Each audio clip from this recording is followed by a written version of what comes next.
The Fishing Trip, Return of the Tree Fort Builders, is part 7 in the Tree Fort series of adventures by Sammy Jamison. It features both the Sheriff's Posse and the original Tree Fort Builders.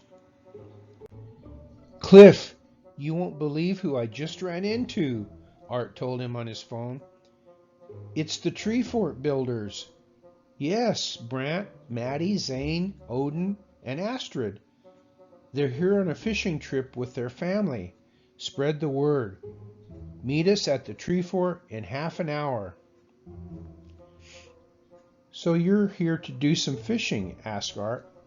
"Yes," answered Brant. We just arrived a few minutes ago.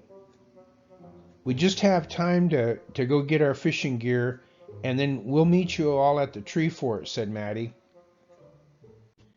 "It's so good to see you guys again," Canada said excitedly, and ran to give each of them a hug. "That's a nice fishing pole you've got there, Brant," said Cliff. "Thanks. My dad gave it to me for my birthday," Brant told him. After they visited for a while, Art said, "Fishing sounds fun. We will plan to join you tomorrow. I'll come meet you in the morning and take you to our top secret fishing pond." "Do you like catfish?" asked Eddie. "Oh, yes," said Zane. "Our whole family loves to eat catfish." After the sheriff's posse left, the builders all went back to the bridge to fish. Each of them had their own pole. Odin had a toy pole with a plastic fish hook on it, and Astrid had a stick with a string tied to the end of it. No one caught a fish except Odin. The other kids could hardly believe it. He caught a big-mouth bass with his toy fishing pole. His little green plastic hook wouldn't hold any fish bait, so they just sprayed WD-40 on it.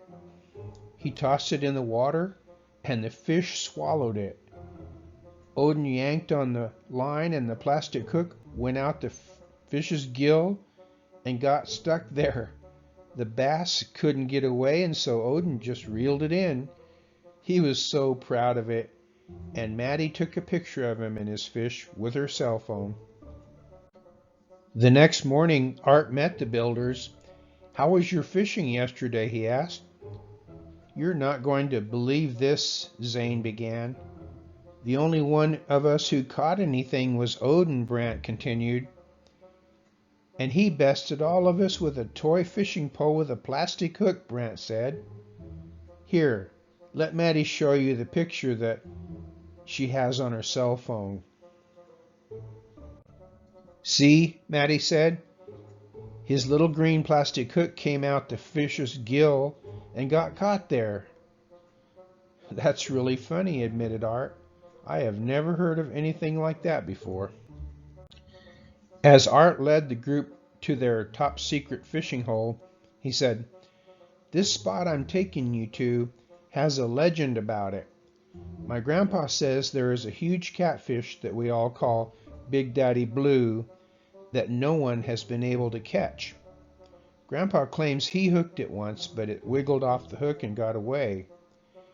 Maybe today Odin will be the one to catch him."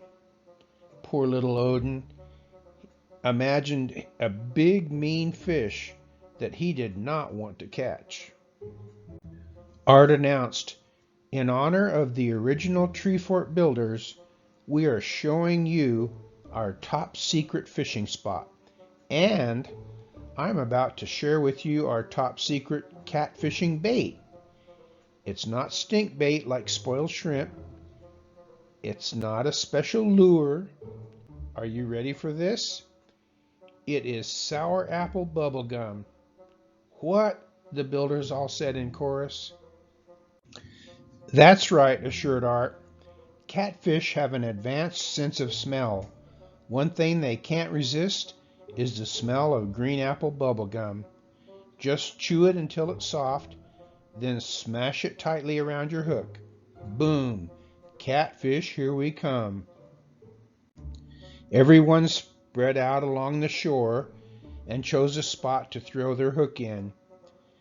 Canada picked out her place near the deepest part of the pond. She was guessing that old Big Daddy Blue might live down there. She chewed up her gum, smashed it tightly around her hook, and tossed it in. Canada's hook had barely had time to sink to the bottom when something hit it and jerked her fishing line and bent the rod. She jerked back on the line and felt the pull of a very big fish. "Hey guys, come quickly! I have a fish on the line and it's a big one!" Canada was excited. Everyone who was close by ran over to help her. Brant grabbed a fish net and bent down to be ready to scoop up the fish when it came to the surface. "I wonder if it's Big Daddy Blue," said Alan. They got her fish out of the water, and Canada held him in her hands. "He's not big enough to be Big Daddy Blue," she said. "But he's big enough to eat," Brant told her. "Oh, I could never eat him," Canada declared. "He's too cute. Look at those eyes. No, I'm going to put him back in the water and let him have a chance to live a little longer." After all that excitement, everyone had had enough fishing for the day. Besides, they were all hungry.